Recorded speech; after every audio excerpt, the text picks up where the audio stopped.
and welcome to the Total Soccer Show. My name is Daryl Grove, and I'm joined by a man who hasn't been U23 eligible for a long time. His name is Taylor Rockwell. I mean, hello. hurtful to start Accurate. off the bat, but accurate. Yes, that is true. That is true. I mean, I've been ineligible even longer. This is true. This is very true. For the US one especially. Yeah. Yes. I would say since birth, you've been ineligible. Fact. So we have on today's show... I guess you could have moved to the United States. It would have been all right. It would have been a big effort. Yeah. Maybe we would have qualified. So we're going to talk U23s. The roster is finally out. And we have a U23 head coach. And we have 5 excellent listener questions all on today's show. Are you ready, Mr. Rockwell? I am ready, Mr. Grove. Okay, so... as reported / rumoured by Paul Tenorio, he was first, right? Jason Kreis is your U23 men's national team head coach. He's going to be leading the team 2 games over the next week or so, then through Olympic qualifying, and then cross your fingers and toes at the Olympics in Tokyo in the summer of 2020. So are we crossing our fingers and toes that Jason Kreis will be coaching at the Olympics, or are we crossing our fingers and toes that we will be at the Olympics? Yes to both. Okay, really? Yes to all right. both. All right, let's talk about the appointment then, because it wasn't, when it was first reported that this might be happening, it wasn't the most popular choice. No. Let's put it that way. I mean, it is not the Jason Kreis of the days of RSL, when the young up-and-comer who was like breaking down barriers. Instead, it's Jason Kreis, who didn't work out at New York, didn't work out at Orlando, now is with the U23s, and it feels like part of that is that we haven't really seen him adapt or evolve that much in a way that maybe would have been quite as successful. So then I think there's an element of, well, are we just going to get kind of a retread or more of the same from Jason Kreis, only at U23 level? And I think if that were the case, then I would understand a little bit more of the frustration. I don't think that will be the case because I think he won't be allowed to necessarily do what all he necessarily would want to do. Oh, yeah, because we've got some clues about what he's planning to do, right? But also, I think it's worth noting that it's always this way with a U23 coach because it's a weird part-time fixed-term contract. Yeah. You're not going to get the best coach for this job, right? It's always going to be someone in a weird situation. Like when it was Caleb Porter back in the day trying to qualify for 2012, that was because he was just leaving the college game and waiting to be a professional coach, right? So you got to go never coach professional soccer. 2015-16, we got Andy Herzog, who was like Klinsmann's assistant or somewhere else on the staff. So what I'm saying is you're never going to get Jurgen Klopp, right? So if you're going to get a JK, you get Jason Kreis. I mean, first of all, not with that attitude. Second of all, maybe you get Jurgen Klopp at the very, very end when he wants to experience American youth culture. Yeah, he just wants a gold medal. But yes, I take your point. Then you're looking at people who are sort of available in the moment, who maybe either want to change up what they've been doing. Wiki, the new U20 coach, or U17, excuse me. It's about Wikipedia. No, sorry. Raphael Wiki, the U17 coach. He's a coach, for example, who was managing the Champions League, gets sacked. Good news there being that like some fans were basically like, it's not necessarily his fault, but okay, if you want to sack him. And so I think then had been looking to move to the United States, is married to an American, wanted to be here, wanted to get more involved in U.S. coaching, and so that was kind of an opportunity. So that's like almost the best case scenario of a coach with a lot of experience who wants to be here. But if you don't necessarily have that, or you have to kind of fill a void in a short order, then you're looking at what's available and people who would want the job to begin with. Yeah, and the good news about Jason Kreis is he is currently employed. Do you know about this? He's with Inter Miami CF, the Beckham team, and he's not the head coach. He's just on the technical staff. But at least he's got a job lined up, right, that he can go back to. It's not as if it's like when the Olympics are over, either after qualifying or after the Olympics, he's suddenly going to have to go to Social Security office. You know what I'm saying? Yes. So, yeah. And then the other thing is, it seems Jason Kreis has a pre-existing relationship with Greg Berhalter. And this is the thing we want to get into. I think this is what you were hinting at, and I kind of sidetracked us. We think it's going to be sort of Kreis working under the Berhalter system. Yes. Do you remember the movie After Earth? Like the Will Smith, Jaden Smith movie? I remember it happening. I didn't see it. Do you remember who directed it? No. M. Night Shyamalan. Exactly. Wow. And there was all these rumors at the time that it was sort of, they're like, all right, we're going to give you a studio like one more studio job. But it's basically Will Smith directing it, and then you kind of get the credit off to the side. Yeah. Will Smith like pointing the camera at the kid. I think that was the guess as to what had happened there. Yeah. This feels something approximating that. Ooh. You're going to be in charge, but it's going to be reflecting what we're doing at senior level. We want everyone playing a certain way. Yeah. And it sounds like Jason Kreis was, because of the situation with Inter Miami and because he probably wants to rebound a little bit and improve that reputation just a teensy tiny bit, maybe thought, okay, yeah, I can do that and I can evolve and try something different. And this isn't just us saying this, right? There's a quote from Ernie Stewart, the general manager, who says, we're confident in Jason Kreis' ability to implement the style of play we are building with the senior men's national team and throughout our national teams. Yeah. So you could quibble about like, hey, Tab Ramos' style is a bit more quick transition counterattack than Greg Berhalter's, but this is above Ramos' age group, right? Youth technical director goes up to U20s. Above that, we're in Greg Berhalter territory. You are. We have a Jason Kreis quote who talks about like what's going to happen after this camp is, we'll meet up in Chicago and go over the player pool, and I'll be working with Greg to have a complete understanding of the system of play and the methodology that he wants to implement because we want to be in line with that. All of which is to say, expect this U23 team to play and look a lot like the men's national team. Maybe not with the weird inverted fullback thing, because that's a very specific wrinkle that Berhalter's working on, but very much in terms of possession first, keep the ball, unsettle the opposition by moving around and trying to get them out of shape. And that is a Jason Kreis thing, right? He is a possession first kind of coach. Yes. Right? Yes. He is, and it does feel like it makes more sense when you talk it out, but it's still a gamble because we missed the last Olympics, obviously. Yes. And that does... the one before that. We're going to talk a little bit more about this when we get to listener questions. Oh, yes. But it does have an impact. And there is that scary possibility of we're having a conversation months from now about, that didn't go the way we wanted it to. And why didn't it go the way we wanted it to? And is this a Berhalter situation? Is this a U.S. soccer situation? So I kind of have that 2017 in Trinidad and Cuba fear about it. So I think maybe that's also factoring into my trepidation about the hire. Okay. We also have a roster. Yeah. It came out late. It came out sort of after photos of the team getting together had been released by the facility in Spain that was hosting the players. I'm guessing that they were just waiting for the Jason Kreis, for the ink to not even be dry, but at least to be on the contract before they could announce the coach and the roster. I feel like after recent suggestions made to us, very helpful suggestions via the Total Soccer Show Reddit, we should read the roster out. Okay. Yeah? The 23 names on the roster. Should we do it as suggested position by position? Yeah, maybe we'll just do goalkeepers, defenders, midfielders, forwards with a quick break in between. How's that sound to you? That works for me. I'll lead the way. 2 goalkeepers on the roster, Jonathan Klinsmann and JT Marcinkowski. This is accurate. Yeah. That's about what I have to say. Will Parchman tweeted that this is the battle of the future for the US. There's going to be these guys going up against each other. Yeah, I get that, except that we have lots of other young goalkeepers too. We do. We do. I think it's the battle for this spot that maybe will then catapult them into a higher level of standing. Yes. But yes, I think that's a good way to look at this one. Who are the defenders? The defenders, there are 9 of them. Julian Araujo, Cameron Carter-Vickers, Marco Farfan, Jack Marr, Matthew Olasunde, Donovan Pines, Lucas Pass, Anthony Robinson, and Miles Robinson. What stands out to you there then?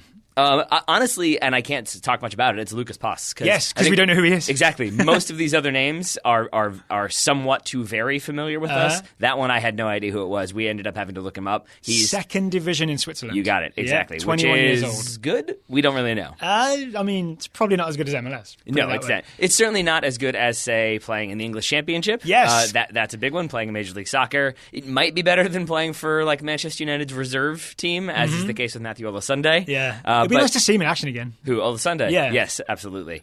So I'm excited about CCV, Miles Robinson. That's the big one. Partnership. If people haven't been paying attention, Miles Robinson has been in absolute form for Atlanta United. Even as everything in front of him is kind of going wrong, Miles Robinson in the back 3 has been really, really good at sort of covering ground and then being brave with the ball, making really smart passes in possession. So that's a play worth being excited about. And then Anthony Robinson back in the national team fold. And that matters to me because if they are trying to play a Greg Berhalter style, we were wondering how Anthony Robinson fits in to the equation as he's a not fullback. The Daniel Lovitz left back playing left centre back thing. That's why I don't think Kreis plays that exact same shape. It'll just be more similar style in possession, but not the exact same system and shape. Yes. Yeah? But I think it makes me really happy because we've seen Anthony Robinson play for the U.S. men's senior national team. I am still of the opinion that I think those were games where he didn't get a lot of help. He didn't get a lot of support in defense, and I think was made to look worse than he is. He definitely defensively. Definitely had some bad plays and some bad one-on-one decisions.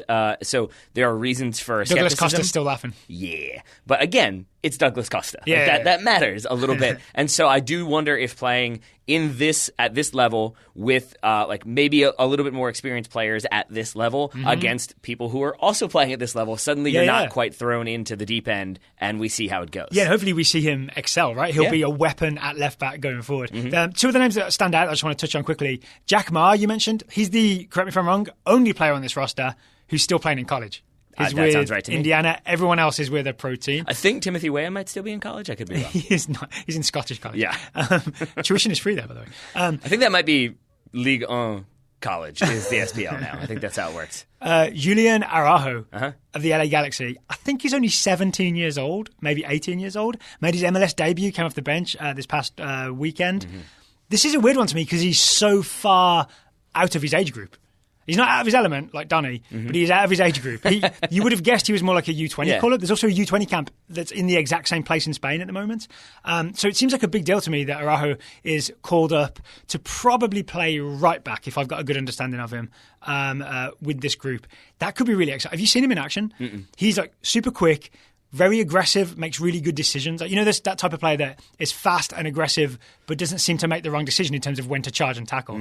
And then he's pretty good with the ball as well. So I think maybe he's above his age group because everybody rates him so highly. So that's worth being excited about. So is he the defender that you're most excited about, or most excited to see? I think so. It feels bad to say that without with Alasunde then missing out. That's fine. But maybe also Miles Robinson in a national team Robinson jersey is my answer for sure. I'm excited about. Yep. All right, should we move on to the middle field? Let's do it. In the middle field, the midfielders are Derek Jones, Cameron Lindley. I'll stop doing it, don't worry.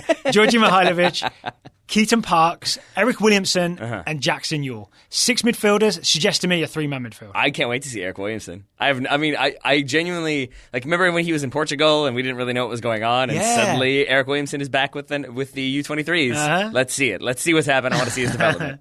My guess is we get some sort of starting lineup of like a pure defender, like a number 6, a number 8, and a number 10. So I'm already looking at like Derek Jones breaking things up, maybe Keaton Parks being the connecting tissue, and Georgi Mihailovic, who was playing for the senior team in January, being the number 10 on this team. Yeah, and again, similar to what I was saying when it comes to Anthony Robinson, I want to see Georgi Mihailovic playing against other U23s because, again, thrown into the deep end a little bit in January, and especially with a new system under Berhalter. And mostly swam. Yeah, aside from the half turn. Yeah. Never forget the half turn. Oh, he's still mad about it. He sure is. So to see him playing at this level and kind of running that offense, I do wonder if it gives him a little bit more confidence, a little bit more swagger, and we see him look that much sharper. Yeah. All right. And the forwards? Do you want to read the forwards? Jeremy Ebobisse. Because it's the most exciting part. Josh Perez, Emmanuel Sabi, Josh Sargent, Timothy Weah, Haji Wright. Yeah, it's pretty exciting. There's a potential like all-star lineup going on there, right? If it's a front three, I'm picturing Josh Sargent in the middle, Tim Weah on the left, maybe Emmanuel Sabi on the right. You know what I mean? And then any combination, like Ebobisse can play centre forward or can play wide. We saw him do that for Berhalter in January. Haji Wright, I'm not so sure about. I wasn't thrilled about his performances for Schalke, but we're still talking about a guy who has played and scored in the Bundesliga. And it's also Schalke, let's be fair. Yeah. He's not really in the best situation. Really, Weston McKenna's performances are even better when you think that he's doing it for Schalke. Yes, agreed. I would say this about that forward line. I don't think we said this on the show yesterday. If we did, then I apologize for sounding... The Ecuador preview? Yes. Which, by the way, everyone should listen to if you haven't. We did a deep Ecuador preview. I would agree with that. But I think off-air we talked a little bit about like Olympic qualifying and U23 national teams and how when I was growing up, I remember like they played a friendly here in Richmond and I was so excited to see who those 3 overage players were going to be because we got to see some of the senior national team players with those U23s and that made it really exciting. Yeah. And you contrast that with now where you're looking at that front line. That's a lot of experience and a lot of young players already playing abroad or already playing in Major League Soccer. Yeah. And it's a really exciting trend. It feels to me like a trend moving in the right direction. And you add into you're excited about the young players. Yeah, exactly. And then you add in, I mean, if they did qualify for the Olympics, if all goes well, and then if everybody decides to prioritize the Olympics for whatever reason, then you still have Christian Pulisic and Tyler Adams and Weston McKennie who could be added into this group. I've got bad news for you because a few people have been asking, like, we've already got this question like 2 or 3 times. Yeah. We weren't going to answer it on the show, but maybe we'll just do it now. 2020 is going to be like August 2020, right? Yeah. The Copa America. Remember the US had bid for the Copa America? Oh, yeah. It's not going to happen in the US now. It's going to be in South America.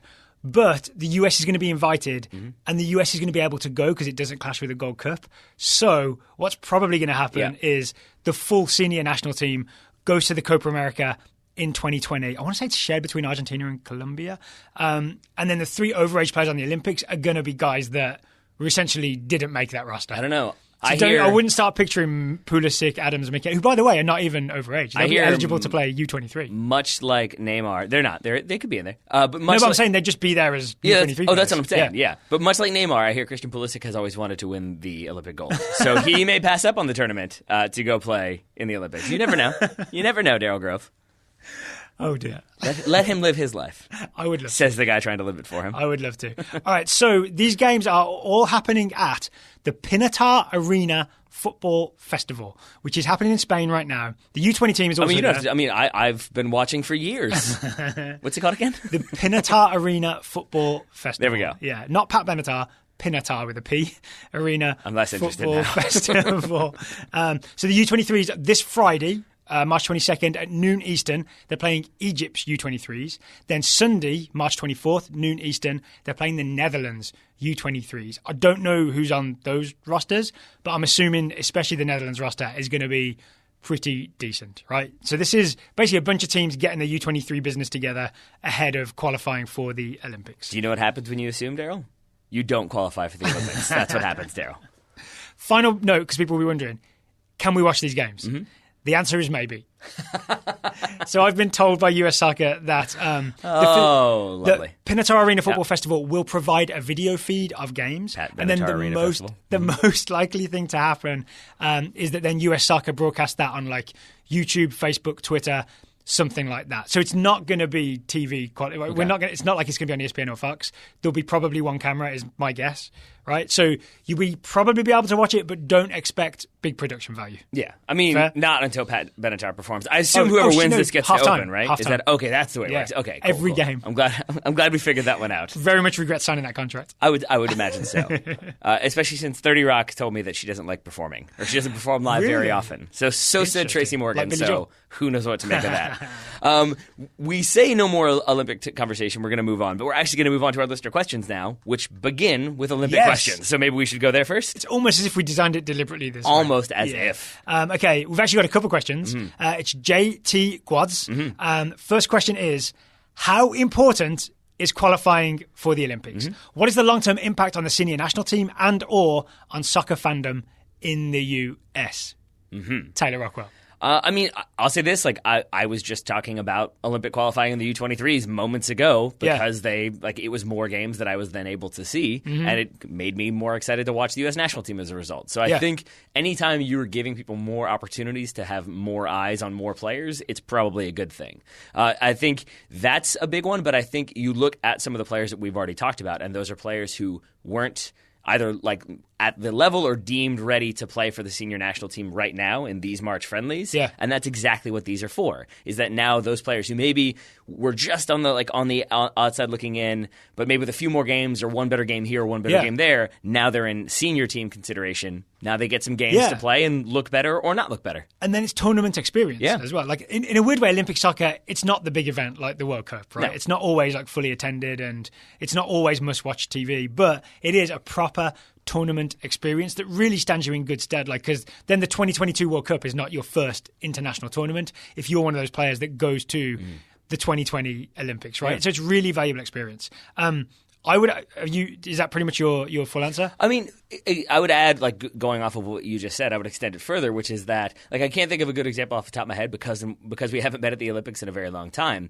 But looking at 2008, right? Like, taking a piece of what you said about the goalkeeper battle, about how these could be the goalkeepers of the future, like, there's a lot of players in here who this might be the first time, if they qualify for the Olympics or in Olympic qualifying, that people who will be big or play major roles for the senior national team down the road start to play together. That we may see the future, like starting number 6 and the starting number 8, getting their first minutes together on the field because they're being given opportunities, because there are more opportunities for younger players. Yeah. That's why it's important to me. I would say that it's not as if you fail at the Olympics or you don't go to the Olympics, you're definitely going to be a terrible national team going forward. But it definitely helps to qualify and to go to a tournament, right? And then the other big thing I would say is we are in a rut in terms of failure to qualify, right? Big one. So again, it's like the Matthew McConaughey. You stop the skid. Failure to launch, right? Yeah. Oh, wow. Fail to qualify. Of all the Matthew McConaughey stuff you could have gone for, of the 6 good things he's done. Well, none of the other ones fit. Okay, unless I was like, it's We're stuck in the mud. He made a movie called Mud. Or all the crops have failed and we have to go to outer space. You prefer that? I mean, that works too. So we're very much in trouble in terms of we didn't qualify in 2012 for the Olympics. We didn't qualify in 2016 for the Olympics. We didn't qualify for the World Cup in 2018. Qualifying for the Olympics, I think, is the first thing we can qualify for, and it would just be the beginnings of turning the national team program around. So in that sense, I think it's important as a kickstart or just getting on the right path and going interstellar. Okay. There we go. Agreed? Going interstellar, you ended it well. I could extend it further to say we're in the mud right now and we're feeling dazed and confused and we keep revisiting the ghost of losses past, but instead we want to succeed and go interstellar. There we are. Yeah. Great work, Taylor. Thank you, my friend. Great work, Thank Taylor you. Worth noting, the Olympic qualifying tournament. So this March camp is the first time these U23s are together. The Olympic qualifying tournament, the CONCACAF one that we failed at the last 2 times, we still don't know when it's going to be. It's either going to be like late 2019 or early 2020. No one knows yet. Nope. No one knows where it's going to be or how it's going to go or when it's going to be. So keep your eyes peeled for that. That also sounds like Interstellar to me. No one knows where anything is or what's going on. Yeah, but it's all about gravity. There we go. So JT has a second question, which is actually from his friend Dylan, who I guess doesn't know how to use email. But so JT is asking for him. So JT's friend Dylan said to JT that he's worried that the fact that Weir and Sargent were with the U23s instead of the senior team suggests that Berhalter will be hesitant to call in youngsters for the senior squad. And I think I shortened this trailer. I'm sure I didn't share the full thing with you. But Dylan's concern was essentially that Berhalter would just get used to the players he's got in the senior squad and would then be reluctant to call up the younger guys like Weir and Sargent because he just likes working with the team he's already working with. Is Dylan right to be worried? I mean, again, as you've already mentioned, when you're talking about U.S. soccer, it's always probably right to be worried. But no, I don't think... don't be worried. Exactly. But in this particular situation, I don't think you need to worry too much because, as I've already said, qualifying for the Olympics, Olympic qualifying, it gives Greg Berhalter more opportunities to see these players playing for, albeit a U23 national team, but it's still a national team. And except now they're being looked to as leaders and veterans and people who are expected to come in and have an impact. Yeah. Certainly, that would still be the case. Yeah, they're sort of the key attackers on the roster. If they were on the senior roster, Pulisic's the key attacker. Yeah, exactly. Or maybe Josh Sargent starts over Jesse Zardes or Christian Ramirez. I think if he didn't, people would be very upset. But that he's not on the roster tells you that maybe he wasn't going to start over them. And so I think that for him to then come in for these U23s, we fully expect him to be the starting striker. Yeah. We fully expect him to be the focal point of that attack. Yeah. And that is what he will be for the national team if he continues to develop and succeed. Right. That's what he'll be down the road. But that starts here, that familiarity and that ability to do it when it comes to CONCACAF and potentially Olympic qualifying. Agree with everything you just said. And then I would add, if Dylan needs extra reassuring, that you shouldn't worry about Berhalter not calling up young players because the key players he's called up this time in January, for the March senior team, Pulisic, McKennie, Adams. We've been talking about them so long, everybody forgets. They're all roughly 20 years old. Yeah. They're still kids. Wow. They're still kids, right? Yep. So there is no hesitancy to call youngsters. It just happens that some of our top and most famous players are youngsters anyway. Yeah? Yeah. So don't worry. Yeah. Don't worry, Dylan. So all of them come together, they win everything, and then we have our new era, our new reign of fire. New reign of fire. Yes. And we got Is that a Christian Bale movie? It is. But it's also a Matthew McConaughey movie. All right. Okay. I got more. Don't worry. I've seen that movie and I didn't know he was in it. Do you feel like we got to the bottom of that one? You're not going to believe this, Daryl. He plays a lunatic tank commander from Texas. Shocker, of course. Does he always play someone from Texas? Pretty much. Yeah. It's pretty much required. All right, lots more questions to come on today's Total Soccer Show. I wanted to do some movie about the Crusades, and it's just randomly Matthew McConaughey still from Texas, somehow. I'm going to guess more Matthew McConaughey references later in the show. I mean, yeah. But first, Taylor Rockwell. If we want to get to the bottom of things and be true detectives. Unfortunately, Matthew McConaughey has never starred in a Robinhood movie. He has not. Good job. So we can't segue it because today's show is sponsored by Robinhood. Robinhood is an investing app that lets you buy and sell stocks, ETFs, options, and cryptos, all commission-free. That is true. I'll put some tension in it just in case you thought there was lots of commission to be paid. There's none. It's free. I didn't. I am wondering about that claim you just made, though, because there have been so many Robin Hood movies lately. And I feel like maybe he may have snuck into one and we just didn't notice it. Well, the good news is other brokerages may charge up to $10 for every trade.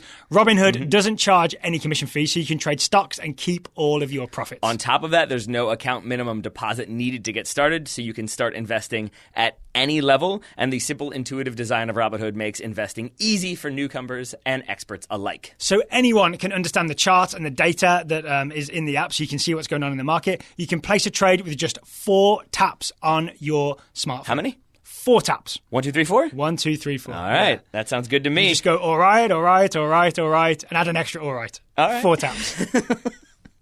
With Robinhood, you can learn how to invest in the market as you build your portfolio, discover new stocks, track your favorite companies, and get custom notifications for price movements. So you never miss the right moment to invest. And to get started, Robinhood is giving listeners of the Total Soccer Show a free stock like Apple, Ford, or Sprint to help you build your portfolio. So sign up at soccer.robinhood.com. What's that URL, Taylor? Soccer.robinhood.com.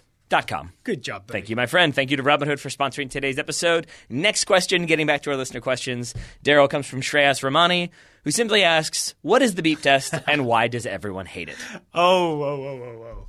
Okay, so the beep test, the official name, I found out. Listeners, just so you know, Daryl's desk is so full of stuff right now that he struggled to figure out where to put his laptop down. And if you're wondering why he suddenly sounded like he was off mic, it's because he was frantically looking for a home for his laptop. I feel like I recovered. So the beep test is essentially a fitness test. Mm-hmm. It is officially called PACER. Did you know this? PACER, the Progressive Aerobic Cardiovascular Endurance Run, which is a very good acronym because that is exactly what happens when you do it. Yeah. Yeah? Also, what happens is you swear a lot and you hate your life and your life decisions, specifically the life decisions that didn't better prepare you for the beep test. So first you will explain what it is and then we'll explain why people hate it. Yeah, that works for me. So I've never done it, I don't think. I've got a weird memory of it, but I think it's from other people describing it to me and it was so intense that I feel like I lived it. Mm-hmm. I know that you definitely did it. So how about this? How about I try describing it and you tell me if I'm wrong? Sure. Okay. So essentially, it's a shuttle run from one line to another. I want to say they're about 20 meters apart. And back, yep. And back. And you have to complete that before the beeps go. Yes. Right? Mm-hmm. And then the problem is that the beeps get faster every time. Yes. And you keep doing it until you don't make it before the beep. Yes. Is it that simple? Yeah, it's that simple, which, again, that doesn't sound that bad. That sounds like, oh, it's a bunch of shuttle runs, they get faster. And then I see, if you look at the official one, or at least the one that I could find, you have 21 levels. So you might then think, oh, okay, so it's just 21 sprints that get faster and faster and faster. That sounds like it would not be fun near the end. Not quite, because you have different levels at every one. So you go from 7 shuttles is the first level to the second one. You have 8, and it moves on up to, if you actually make it through the 21st one, then that means you've run 16 shuttles within that 21st round. Oof. So you end up running several hundred shuttles, not just 20. So here's my guess at why people hate it is because everybody gets pushed to their capacity, right? The test is designed to find out your maximum capacity. So therefore, it's not like if you and I run a 10K, we've done this, right? We can basically run a 10K because we play soccer. It's not easy, but it's very doable and we're fine at the end of it, more or less, right? But if we did the beep test, we would be pushed to our capacity, right? Because that's the point of it, and that's why people hate it. And I think it basically always ends in failure as well. More or less. I mean, more or less, yeah. It's pretty challenging. It's pretty difficult to make it all the way through. Yeah, so unless you're in the very top 1%, you're probably not going to make it all the way through. So you will have expended maximum effort and still get this weird, especially if you're a competitive person, you'll have that feeling that you failed because at some point the beep will have beat you. Yeah? So that's another reason people hate it. I'm also a person who, when I'm playing Grand Theft Auto or those types of games, when you have the mission where you have to beat the timer, I hate those missions. Because they're never the ones that I enjoy the most because I prefer to take my time and figure it out. With the beep test, that doesn't work on the beep test. It also doesn't work because, I don't know if you said this, but you have the beep that starts you that says you're supposed to start running, and you have the beep that finishes, so you know that you finished on time. You also have the midway beep, which is the one that I hate, because then it's like a 2-minute warning type It's basically you should be halfway done by now, and if you're not, then you're behind. Because I think the way we did it when I was in college was you could miss one.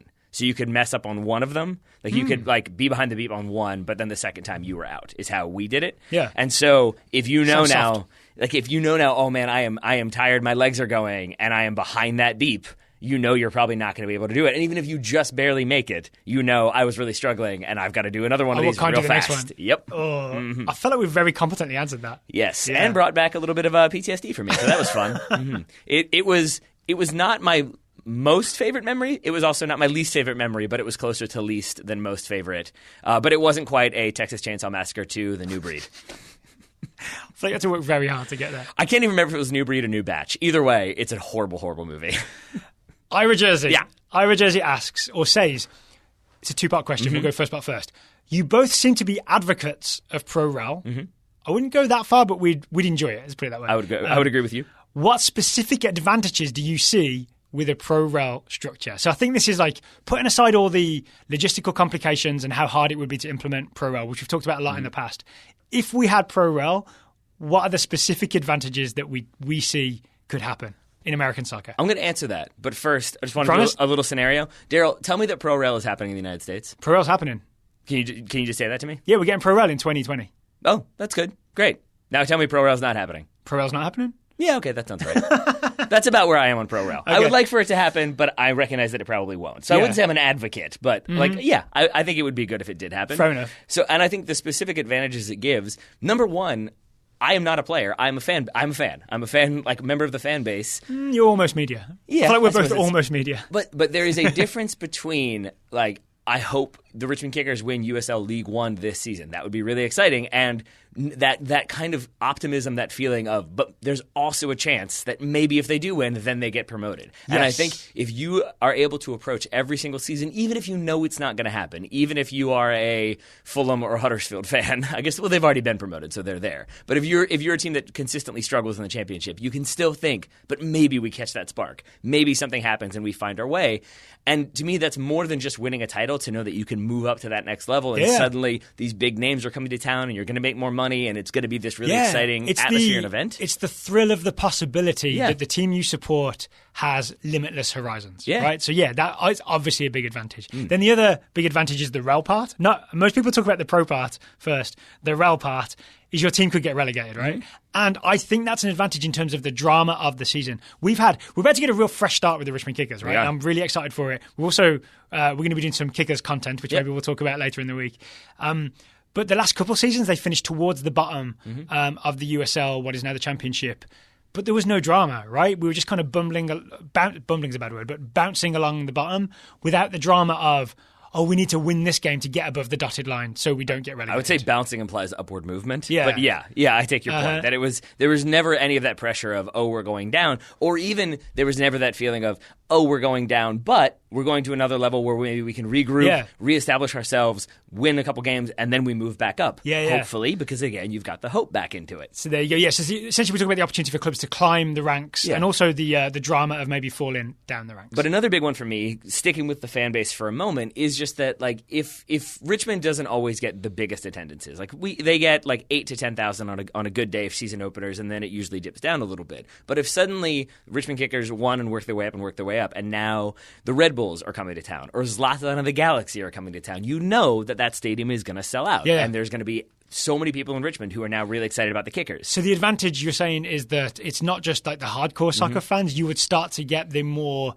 just celebrity-interested casual soccer fans will get drawn into their local team because we'd be playing against big-name opposition. Yeah, and maybe if you get relegated again, maybe those people stop coming, but not all of them. I think once you have like happy memories of going to a game, or I remember that goal and that was really fun and we had a few drinks and we hung out and I met these, it becomes more of an exciting thing, and then you watch more soccer. And I think the more people who are watching soccer and excited by it in this country, the more people who are putting money into it and who are playing and their kids are playing, and it ends up building us into even more of a soccer nation. Okay, I want to talk about that because we've talked very specifically about what it's like if your team can get promoted. I want to go bigger picture and think about what it would do to the entire structure. I think there's a chance that you get more teams starting up. Okay. Right? I think you would get someone with a bunch of money would be very into the idea of, I'm going to start a team in my town and I'm going to put money into it and see how far it can go. I think Pro-Rel might result in the US having more soccer teams, more professional soccer teams, maybe semi-pro to start, moving on to be professional. I think that's like undeniably probably the case. that's a huge bonus, right? I mean, and then certainly. everybody, players have more places to play. Yeah, because I mean that could just be a person with like Jonathan Kalura of Bug Eaters. Like he's doing just fine. Don't worry about Jonathan. Yeah. But it's not as though he is Bill Gates or somebody like that. And if you are closer to Bill Gates, but maybe you don't want to spend $150 million or whatever the expansion fee is now, you can spend significantly less than that, but still have a very strong team that then becomes they're owned by this person and they're in this area and it's very attractive. And they're paying good salaries and players keep coming. And you can see how far you can take it, right? Then the flip side is... if you're wondering if that actually works, ask RB Leipzig. That's my answer to that question. Or as Greg Berhalter calls them, Red Bull Leipzig. Yes. The flip side of that is you could get a team... Also Man City and PSG. That doesn't have a bunch of investment, but So honestly, I'm thinking of like Christos FC, right? Who beat the Kickers in the US Open Cup. They had a good little run, right? Last season, the season before? Season before. But they got some national fame for it, right? They were mostly ex-college guys who were doing other things. None of them were professional anymore, but they had like a good group of talent and a good sort of system. Mm-hmm. They played really well together. I honestly think you could get some sort of like amateurish, semi-pro talented teams, and then guys could almost end up playing professional soccer again just because they end up being on this really good team, right? Yeah. So it allows just almost unexpectedly good teams to appear from nowhere, right? Your really good amateur team could really go somewhere. Yes. Yeah. Now, again, we are focusing on all of the positives, though, which I guess was the question. That's what I asked for. But like you could flip all this around, and then I think it goes back to like what's the structure of it? Because if you are a local startup team who doesn't have a millionaire, and suddenly you get promoted, how do you then like deal with that? Because maybe you don't have the finances. I've got some answers to that in the second part of Ira's question. Well, let's get to it then. Well, actually, one final thing I'd like to say is the transfer market. I honestly think if you had a proper pro-rel system, that you'd see a lot more movement of players between divisions for transfer fees, which you do not see right now in the United States. I could see a team getting promoted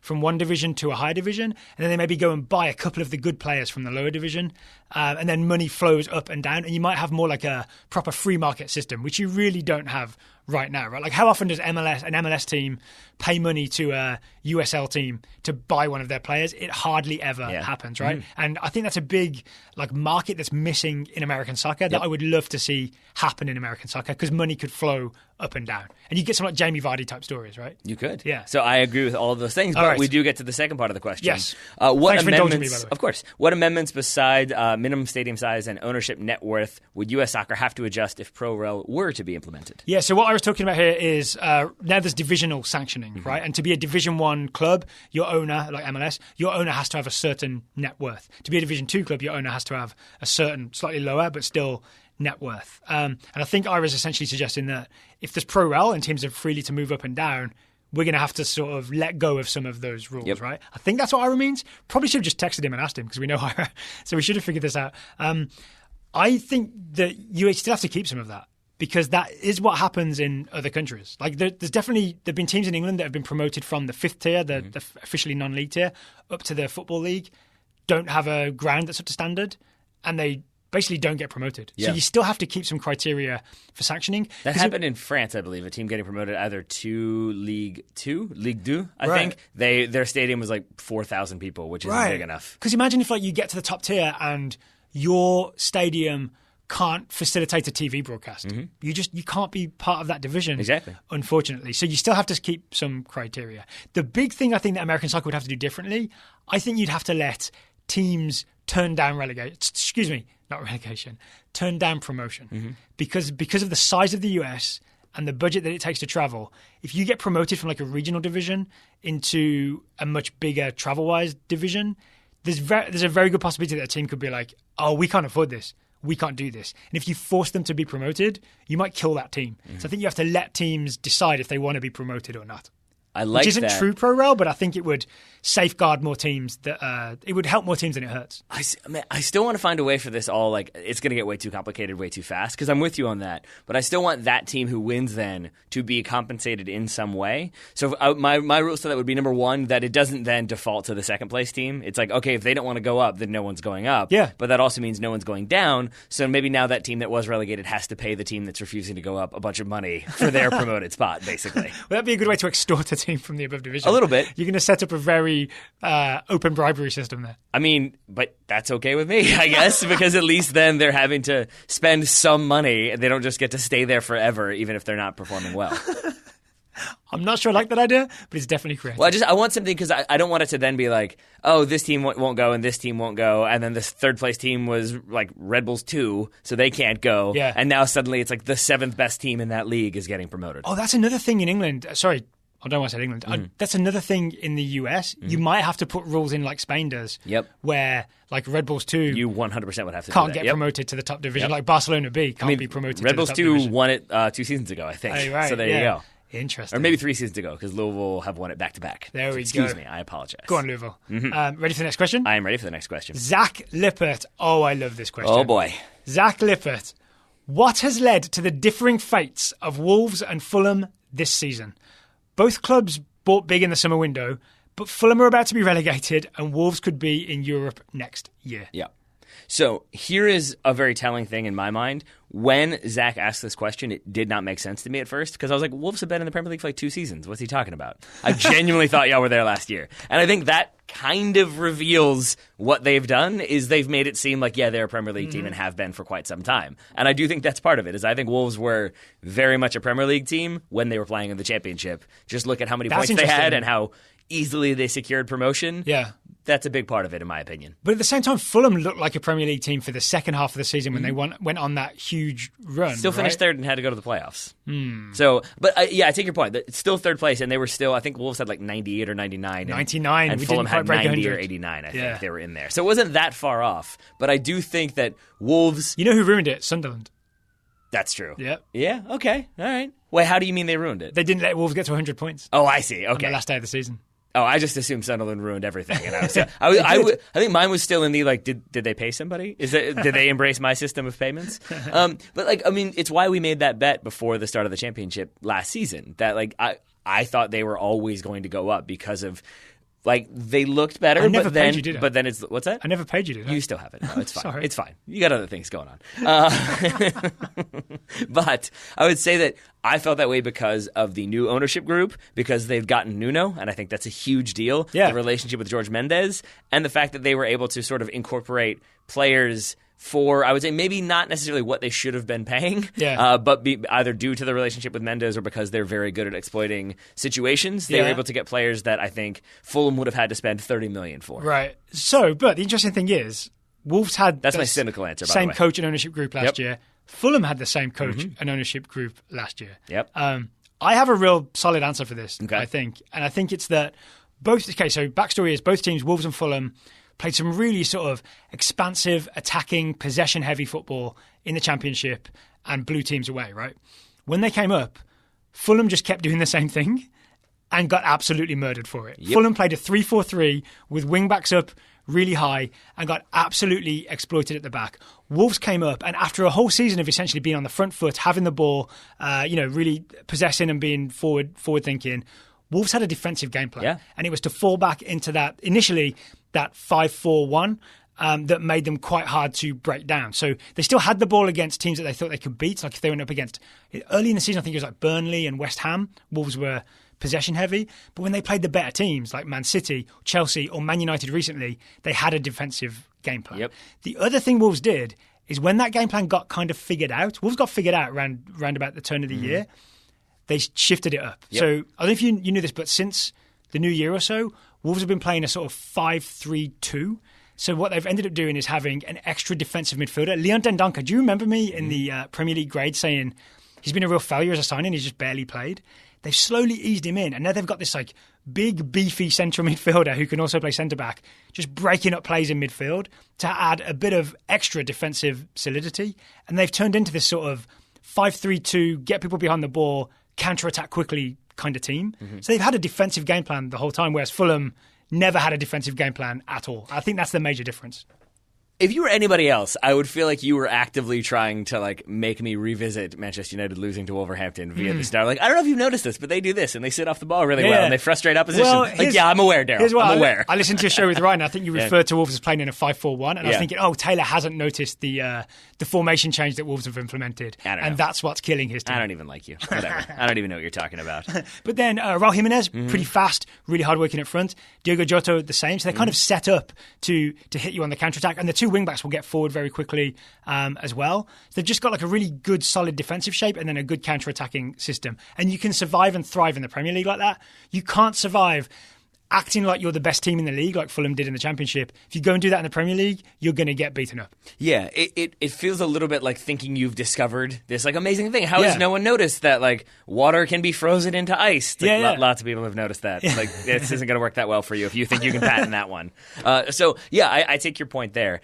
I also think though that a big part of why everybody expected, myself included, expected Fulham to be okay is because they spent the money they did. Yeah. And they went out and recruited all these players. Jean-Michel Seri looks so interesting. Like Like that looked like a perfect signing for them. It did, but I think also you can get lost in the moment of they've brought in this player, and I know that player, and I know that name, and that's really exciting. And I go back to like a comparison that I think is important to me is the loss of Ryan Fredericks for Fulham versus the loss of Barry Douglas for Wolves. Oh, okay. So they both lost a wingback. Yes. Yeah. And one seemed to hurt them and one didn't. Well, I guess I would say that Barry Douglas was gone. You were sad about Barry Douglas, right? You enjoyed Barry Douglas? Yeah, he was great. He was really enjoyable in the championship. And do you know who they replaced him with? Johnny Castro. Yeah. 25 caps, most expensive player. Like that was the most expensive player this summer. And I felt like Barry Douglas was one of their biggest, most vital departures that they were able to replace. 24-year-old from Atletico Madrid. Then Ruben Vinagre also stepping in there. That's a 19-year-old. So they replaced this player with a veteran from a very good team at a very good level. Who's now a Spanish international, by the way. There we go. You look at Fulham. Their big solution was to get Timothy Fosu-Mensah on loan, and now they're playing Dennis Adoy, who played with Fulham in the championship. And so even though they spent all this money in all these other positions, it sort of felt like they didn't look at some of their big departures and replace them with practical solutions. Instead it was, well, we'll just get that really good attack and we'll strengthen that attack that much more. We won't even have to worry about defending. I know it wasn't that simple, but it feels like they didn't take a more common sense approach that would have been very helpful and would have left them not in the relegation zone. I liked the signing of Mitrovic to get him permanently. I think is a good signing that they should have done, did do, and would do again. Like really, really useful. But then the other forward signings like Schürrle, Babel, it really hasn't quite worked out in the same way. Well, right? Babel's been doing better, right? But he just feel a little bit desperate of like, let's just get some famous players in. Yes, there's an element of that. The face I just made is because I feel very confident that Wolves are going to be going after Mitrovic. Oh, that's interesting. That would not be the worst signing, I think. I feel weird. He doesn't seem like a nice man, but he does seem very useful. He's got a happy celebration. He seems very joyful. I mean, but I don't know if this is just because Wolves are where they are now and Fulham are where they are now. But even, was it Jokanovic? Was that his name? Yes, who took them in? Like, you're right that they had an established manager who led them to third in the championship and through the playoffs. But always in my mind, if I could choose between Nuno and Jokanovic, I would have always gone Nuno. Like Nuno, it felt like a coup even when they got him. He came from Sporting, was it? Or which Portuguese team did he come from? I can't remember if Sporting or Porto now. One or the other. I guess my point is simply that he left one of the biggest teams in Portugal, consistently playing in the Champions League, to go manage in the championship. Like that was a coup of a signing, coup of a get, and you build that team around him and his philosophy. And I really have enjoyed everything I've seen and heard from him. And it always felt like, that's the long-term manager they're building towards being in the Premier League and competing at even maybe higher levels than we would have expected at this point. All right, I think let's end the Wolves talk on a high note. If we must. Today's show is also sponsored by Talisman Caps. Talisman Caps. It is sponsored by Talisman Caps. I was wondering if you were going to try to figure out a Wolves transition. I'm glad you didn't go for it. I'm glad instead we're just talking about Talisman. We've been transition heavy. I think we should just get to the point here. Okay, I like that one. Well, I'm going to say that Talisman got to the point because they did have some requests for more US-centric caps. They have complied. You've got the Talisman USA 94 cap. It's a throwback cap to when USA hosted the World Cup, obviously. Yeah. Those are back in stock. They've changed it up a little bit. But it's got that kind of like the very 90s logo that is so very appealing. Yeah. You know the USA 94 logo. You sure do. Yeah. There's also a Mia Hamm cap. Yep. It's the American Beauty cap, is it? The American Beauty cap. I think it's also called a Legend cap. Wearing the number 9. Obviously a good cap to get in the run-up to the Women's World Cup. Yeah, the Mia Hamm cap. You can see it at talismancaps.com. You can. But then they've got the classics, the one we've talked about many times, the El Pibe, the Valderrama hat that's sitting on Daryl's desk. That is such a good hat. It makes me so happy. It's got the fro in there. It's just... Keep your eyes off it. It's the long legs, the short shorts, and the big fro. It really is quite the look. Talisman have also switched it up and they've added... Because they do the flat brims, right? Which I think are good for a lot of people, but also some people prefer the curved cap, right? Is it the dad cap? The dad cap. Curved cap. They've also added... Liverpool and Chelsea themed caps with the dad cap curve if you're not a flat brim fan. Because I know it's not for everybody, because it is a bit of a... Talisman is a bit of a different style, right? Yep. Which is why we like them. But they're also catering to those people who prefer the curved brim as well. When I talked to Talisman founder Dustin in Chicago, he said, flat brims aren't always for everybody. Dad caps aren't always for everybody. You can wear them either way. I think it works both ways. And I said, okay. And when can you wear it backwards? And he said, never. So that's that. That's that solved. But if you do buy one, he won't come and check on you. I mean, he might. I don't know. I don't know how much free time he has. They're in Minnesota. If you're in the Minnesota area, maybe they'll come check and see. I'm going to guess not, because Talisman, they seem like they're working really hard. That is probably true. You can also get a discount if you use the discount code TOTALSOCCER20. That's Total Soccer, the words, 20 the numbers, TOTALSOCCER20. That'll get you 20% off any purchase of $35 or more. Luckily, a cap costs $35. It does. So it should get you 20% off a cap with TOTALSOCCER20. TalismanCaps.com. The link will be in the show notes. Thank you very much to Talisman for sponsoring today's episode. One more listener question, then some scouting. Daryl Grove, Stephen Novak says, I'm curious as to your thoughts about the argument against our current mindset on the offside rule presented by Rory Smith in this tweet. I saw this tweet. This was back in January. I saw this tweet. I'm really glad Stephen asked this question. His argument basically boils down to, quote, if you need a line superimposed afterward to tell if someone was offside, they shouldn't be offside. If even the slightest part of their body even looks like it's still on, they shouldn't be offside. If they're not clearly and visibly offside, it shouldn't be offside. So people may not know Rory Smith, but he's a very well-respected English writer. He now writes for the New York Times. He's been on the show once, I think, to talk about England. I have a lot of respect for his takes and his opinions. This is one I agree with. So to give the full context, he's not saying that... I like that you set all that up as though you were going to disagree about like establishing his bona fides. No. And instead, you used his bona fides to support an argument that you already believe in. There you go. You saw what I was doing. Yeah. Yep. So he's not saying that like referees are doing it wrong and like players should not be called offside. He's saying that... the spirit of, or the initial intention of the offside law, is to stop people being behind the defenders and sort of goal hanging and just waiting for long balls to come through. Yeah. But what it's turned into... You don't want people cheating and being Wolves of Wall Street.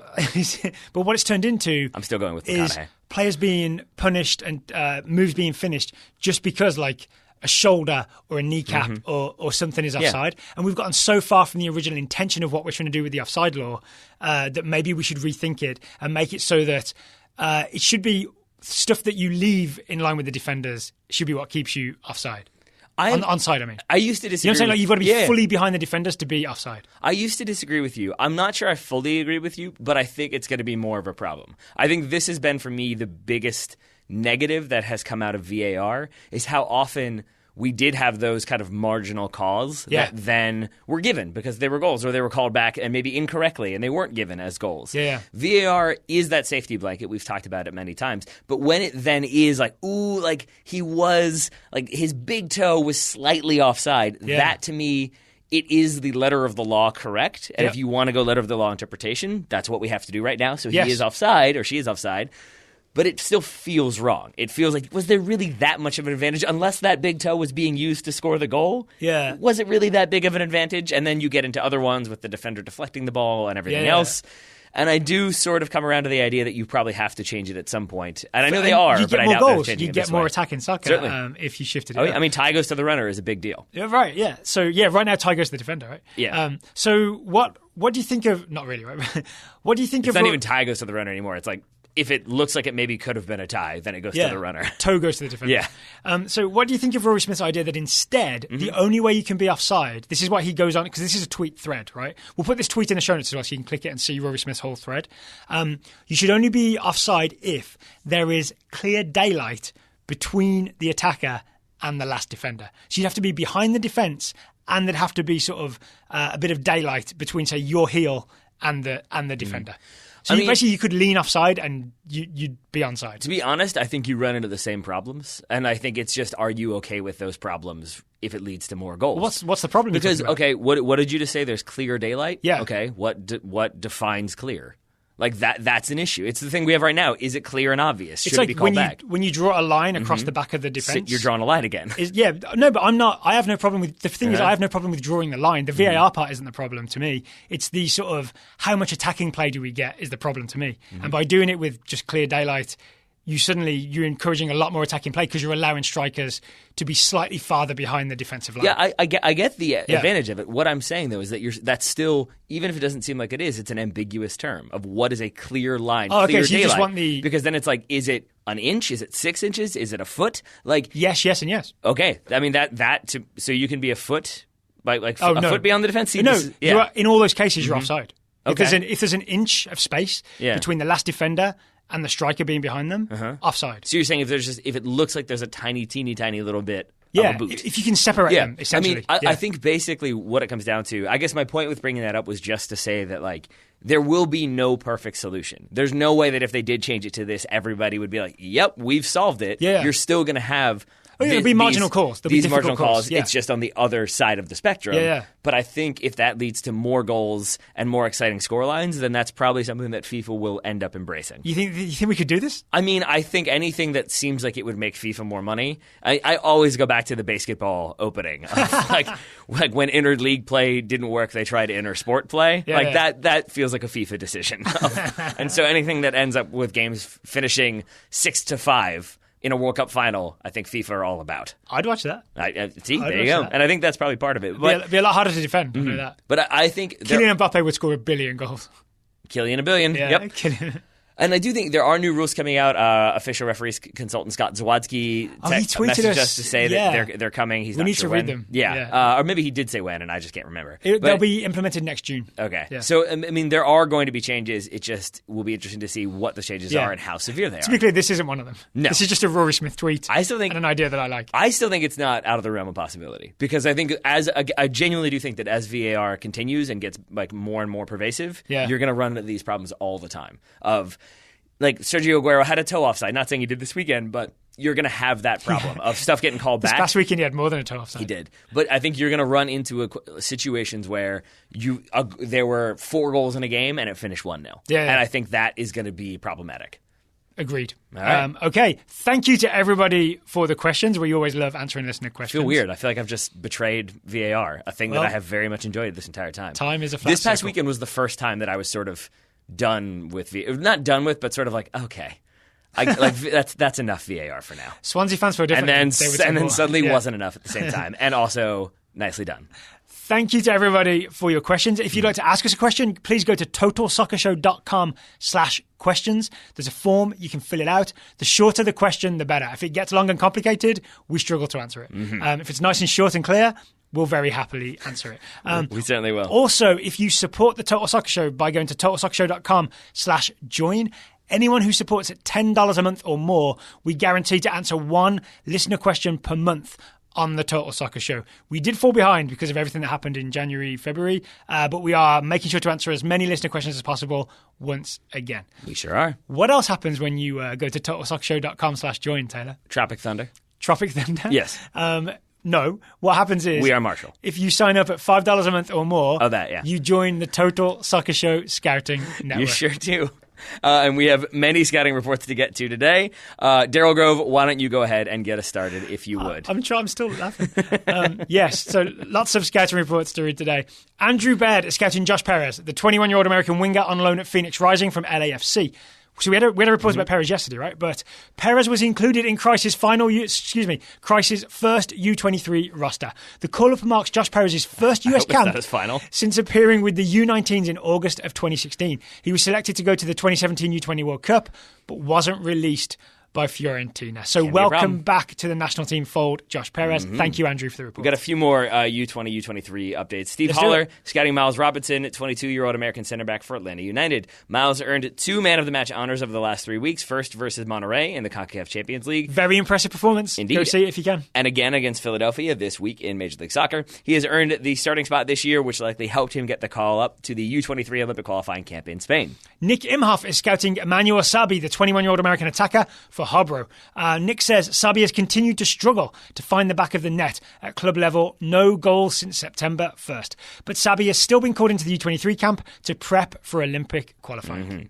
So I'm feeling very optimistic about the U20s and the U23s, and it seems like there's tons of talent. The next one brought me back to earth. Shreyas Romani scouting Dan Axel Zagadou, the 19-year-old French center back for Borussia Dortmund. Zagadou scored his second goal of the season in Dortmund's 3-2 win over Hertha Berlin on Saturday, nodding a header home off a Jadon Sancho corner kick after shaking 2 defenders with some simple movement. Zagadou has been called up to the France U20 team for friendlies versus Argentina, South Korea, and the US over the international break in advance of the U20 World Cup this summer. Yeah. France is deep, though. Yeah. France is deep. Yeah. Just a reminder of like, oh, right, other teams are deep too. Cool. Trevor Tobert is scouting Griffin Yao, 16-year-old American forward for DC United. Just a few days after scoring his first goal in the USL, on yesterday's scouting reports, DC United signed Yao to the first team. Played with the first team in pre-season, so he has familiarity with the squad already. So he's a full MLS professional now. Evidently. Go on, I think he could probably still be loaned back to Loudoun United, but see, there we go, in the senior team. Matt Koss. Look out, Wayne Rooney.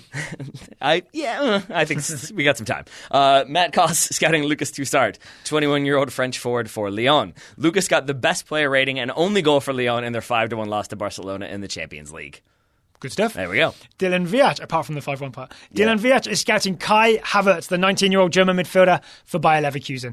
Dylan says Kai scored the game winner for Leverkusen in a 3-2 win over Hanover on Sunday. After Hanover levelled it at 2-2, in the 86th minute, Kai received a pass at the top of the box, delayed for a moment, and then played a quick 1-2 with Julian Brandt that ended with a Kai header, his 10th Bundesliga goal of the season. Yeah, that's also a decently talented U20 player. Yep. All right, then. Tim Foss scouting Marlon Vargas, 18-year-old American attacker for the Tacoma Defiance. Formerly known as S2. There we go. Vargas, the artist formerly known as S2.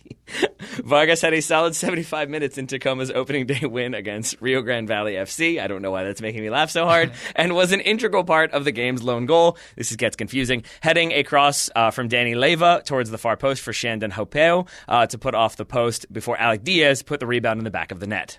I want to see that goal now. I know. It's a little chaotic. Ryan Mark is scouting Alfonso Ocampo Chavez, the 16-year-old American forward for the Tacoma Defiance. The other AOC, as Ryan calls him, came on as a late sub in that 1-0 win. He didn't really do much of note, so feel free to skip this update or give it to Daryl since he won't read it ahead of time. There we are. Siri Brown scouting Mason Greenwood, the 17-year-old English forward for Manchester United. After making his debut in the Champions League against PSG and attending school the next Friday, that's absurd, Mason has made his Premier League debut as well. Greenwood was subbed on in the 80th minute of Manchester United's 2-0 loss to Arsenal, getting a total of 11 touches and 8 passes in 10-ish minutes. Better than nothing. That's true. Kristin Mladinha is scouting Breel Embolo, the 22-year-old Swiss forward for Schalke. Kirsten says, after another lengthy spell on the sideline due to injury, Embolo made his return to the starting lineup with style. Okay, he opened the scoring in Schalke's match against Werder Bremen with a well-taken shot under pressure and then headed home a second late in the game. Schalke ultimately lost 4-2, and their dumpster fire of a season continued as both Embolo and Schalke failed to score any goals against either Man City or IB Leipzig. Wow, Kirsten raised our hopes and dashed them quite expertly. There we are.